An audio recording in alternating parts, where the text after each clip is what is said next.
Bonjour chers élèves de classe de 3e. Aujourd'hui, nous allons traiter un exercice sur les probabilités. On va commencer par lire l'énoncé. On lance un dé équilibré qui a 6 faces. Un dé équilibré, ça veut dire un dé qui n'est pas pipé, un dé normal. Et on nous demande de calculer la probabilité des événements suivants. L'événement A, obtenir un nombre premier. L'événement B, obtenir un carré parfait. Obtenir un multiple de 3. Obtenir un multiple de 2 et 3. Obtenir un nombre plus grand que 8. Obtenir un nombre entier. Ça, c'est la première question. La deuxième question, c'est de calculer PA bar, PB bar, PE bar et PF bar, les éléments contraires. Troisième question, petit a, calculer PA inter B. Et ensuite, dire si A et B sont indépendants. Ça, en calculant PA et PB, puis comme on connaît, comment on peut calculer PA inter B, on peut dire si A et B sont indépendants. Ensuite, calculons PA inter E, puis dire si A et E sont incompatibles. Quel est le nom qu'on donne à l'événement F? Passons à la solution. Nous avons déjà expliqué qu'un dé équilibré à 6 faces, eh bien, le cardinal de oméga, c'est 6. Parce qu'oméga, c'est 1, 2, 3, 4, 5 et 6. Donc, le cardinal de oméga, c'est 6. Et donc, nous avons dit pour calculer la probabilité d'un événement, il faut connaître le cardinal de cet événement. Notre événement A, comme on nous demande dans l'événement A, c'est obtenir un nombre pair. Donc, les nombres pairs de l'univers sont justement 2, 4 et 6. Ça veut dire que le cardinal de A, c'est bel et bien 3. Et dès lors, on peut calculer PA. PA, c'est donc cardinal de A sur cardinal de oméga, c'est-à-dire 3 sur 6. Et en simplifiant, on obtient 1 demi. De la même façon, pour l'événement B, l'événement B, c'est obtenir un carré parfait. Mais le carré parfait qui sont entre 1 et 6, c'est bien 1 et 4. Donc, le cardinal de B, c'est 2. Et nous pouvons également appliquer notre formule pour trouver facilement que PB égale à 1 tiers. L'événement C, de la même façon, les multiples de 3 entre 1 et 6, c'est bien 3 et 6.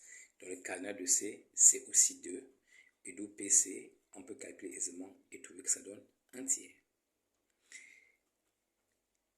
De 1 à 6, on a un seul multiple commun à 2 et à 3. C'est 6. Donc, le cardinal de D, c'est 1. De la même façon, PD égale à 1 sixième. Pour l'événement E, nous avons dit que les faces du dé, c'est de 1 à 6. On ne peut donc pas obtenir une face qui dépasse 8.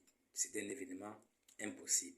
Et donc, la probabilité de l'événement impossible, c'est 0. Quant à l'événement F, obtenir un nombre entier, eh bien, toutes les faces de notre dé sont numérotées par des nombres entiers. Donc, F égale 1, 2, 3, 4, 5, 6. C'est-à-dire que le cardinal de F est égal à 6. Donc, la probabilité de F, c'est 6 sur 6, qui vaut 1. Ce qui montre bien que F est un événement certain qui se réalise toujours. Passons à la deuxième question. PA bar, c'est 1 moins PA, c'est-à-dire 1 moins 1 demi. On remplace tout simplement, on trouve aisément 1 demi. PB bar, de la même façon, on trouve 2 tiers, de les séparer pour PC bar et pour PE bar. Donc, nous appliquons simplement notre formule. Passons maintenant à la troisième question. Eh bien, nous allons commencer par chercher la probabilité de A inter B. Pourquoi? Parce que on a expliqué dans le cours que deux éléments A et B, si ces deux éléments sont indépendants, alors la probabilité de l'intersection est égale à la probabilité de leur produit. C'est pour ça, comme je connais déjà PA et PB, je vais d'abord calculer PA inter B. Mais c'est quoi A inter B? Ben, rappelez-vous que au niveau de PA, c'est obtenir un nombre pair et PB, c'est obtenir un carré parfait. Donc, si on regarde l'intersection de A et B, on va voir qu'il y a un seul nombre commun à ces deux ensembles. Un seul nombre commun à ces deux ensembles, c'est le nombre 4. C'est pour ça que le cardinal de A inter B, c'est 1.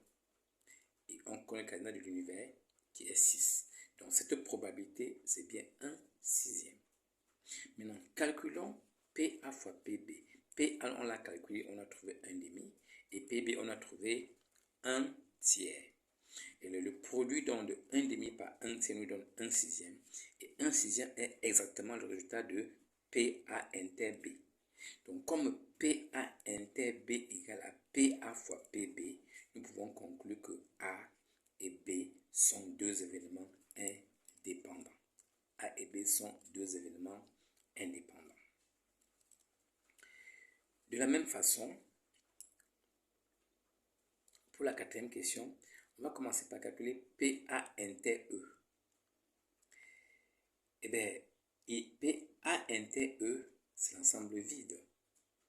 C'est-à-dire que le cardinal de l'ensemble vide, c'est 0, il n'y a pas d'élément. Donc, si nous appliquons notre formule, on obtient 0. Ce qui montre que l'intersection, c'est vide. Donc, ça signifie que A inter E égale l'ensemble vide. Ben, si vous avez l'intersection de deux événements qui donnent l'ensemble vide, ça veut dire que ces deux événements sont incompatibles. Donc, ici, on va bien répondre que A et E sont deux événements incompatibles. Et enfin, on l'a vu, F est un événement certain parce que c'est un événement qui se réalise toujours. Lorsqu'on lance un dé, on est sûr que la face qu'on va obtenir sera toujours un nombre entier. Donc F est un événement certain. Voilà, chers élèves, un exercice d'application qui permet de comprendre davantage les définitions sur le vocabulaire des probabilités, les événements particuliers et comment calculer la probabilité d'un événement. Merci pour votre attention et à la prochaine.